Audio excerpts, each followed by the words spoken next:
Joined now from Israel by Dr. Michael Oren, former Israeli Deputy Minister for Diplomacy, former Israeli Ambassador to the United States. Dr. Oren, good morning.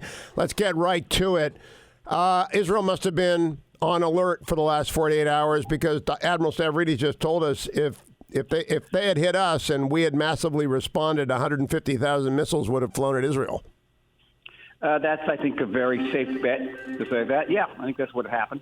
What would have responded? And we're ready for it. Yeah, so what does that mean we're ready for it? Go right back at Iran directly? Go back and hit Iran's proxies. I think it's what I described in that article in the Atlantic Monthly a couple of weeks ago. If you remember, our army would have to move into southern Lebanon, into 200 villages, under which the Iranians have put thousands and thousands of rockets. Chances are our army would have to go into Gaza as well, because both Hamas and Islamic Jihad are operated and financed by Iran. We would have to hit Iran bases with our special forces in Iraq and deep in Syria. And we probably would have had to gone after, as the Saudis call it, gone after the head of the snake by hitting Iran itself. Now, my reporting here is, had they killed Americans in their fireworks display that followed the next day, and it appears as though there's a spy among the mullahs or someone in the IRGC giving us notice, or we've got really good surveillance, but had they killed an American, we were prepared to respond massively against their infrastructure, their Navy, their IRGC facilities, their ballistic missiles.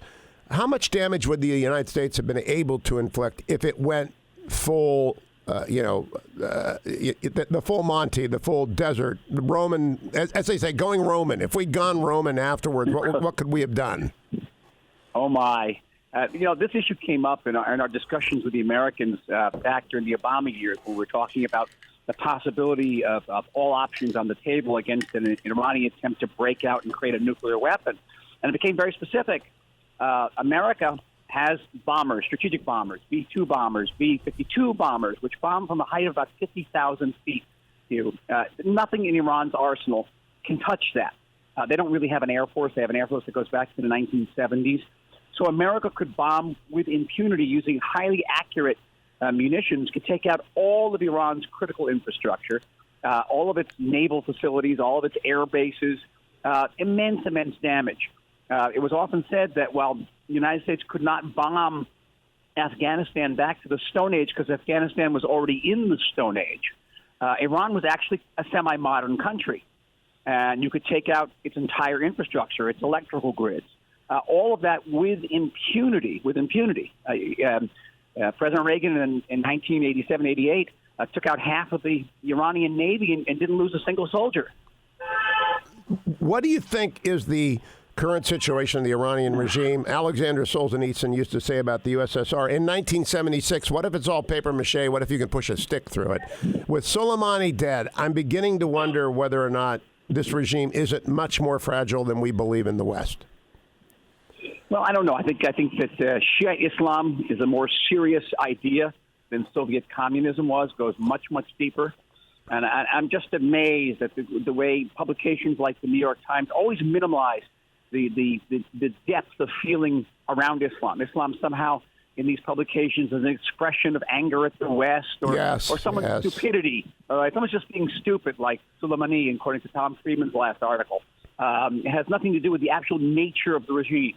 The regime is an Islamic jihadist radical regime. This is what they do. If you give them $100 million on sanctions relief, they're not going to spend it on schools and buses and bridges. They're going to spend it on jihad, on killing people, and it's their nature.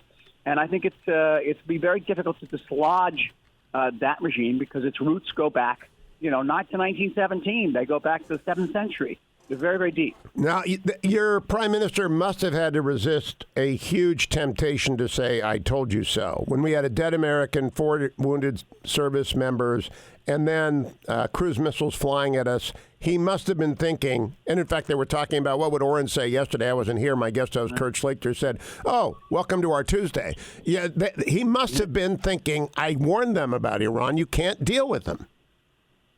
You can't deal with them, and yet I think that the prime minister and the president had a conversation on the phone last night, and I wasn't the fly on the wall in the room, but I'm willing to bet that the question came up about whether the United States would use this moment to renew negotiations with Iran.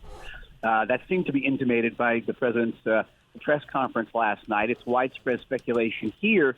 And if that's the case, as you know, I've long been in favor of Israel publishing the list of its demands and expectations in such a negotiation. And I think that's a very important thing for us to do. We didn't do it during the Obama years, and I think we paid for it. But our demands would be very logical, highly justified. An Iranian pullout from Syria, from Iraq, an end of Iranian support for Hezbollah and other terrorist groups, and serious steps to ensure that why Iran will never, ever why get a hasn't nuclear Israel weapon. done that? That makes perfect sense. Because I think the fear was that if we published that list, that would then become the baseline. Oh, that's So silly. We got to, you can't do that anymore. Americans need to know what we need to know. As I always tell people, I can't read minds. And so I'm 100% with you, Dr. Michael Oren, but then again, I usually am. Michael Oren, always a pleasure. Thank you for joining us from Israel today.